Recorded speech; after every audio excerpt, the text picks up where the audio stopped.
So Julio, what have you done for your business? Just give people a quick example, and then we'll dive into some marketing related questions. This will be really quick. So I want to kind of piggyback what Mike said and what everybody said in a roundabout way. You have to have a starting point. Now, pre-pandemic, if your club was like a social influencer, that's a whole different type of following. You can have a tremendous amount of following being an influencer, or you could be a very successful brick and mortar business with very little social following. So that's your starting point. And from there, a couple of principles don't change. It's like what Maya Angelou used to say: people will forget what you say, people forget what you did, but they will never forget how you made them feel.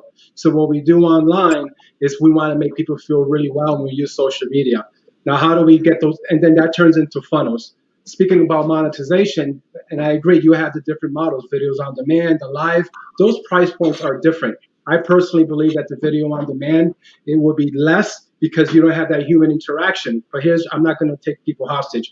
Here's the beauty about being online, and having a hybrid model. Whatever you do for live, one-on-one, group, that could be pre-recorded, and then you put it in your video on demand library. That video on demand library will tag into your All Access member. So you don't change the price point on one like the live one for your digital only customer. So there's different ways that overlap, but the main thing is that you do want to start within where your starting point, your current staff, and I personally believe, think of it as virtual real estate. Think local, collaborate with local nonprofits, local businesses, and your current staff. And I guarantee if you do that and be sincere and authentic, people will start to refer, post, comment, and then that engagement, and you can start to have your services tagged in those posts.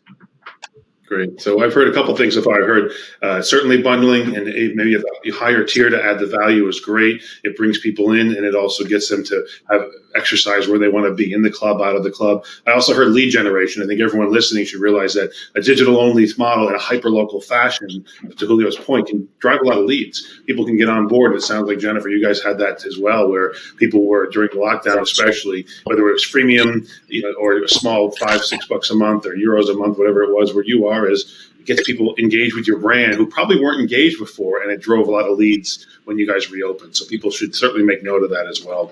So let's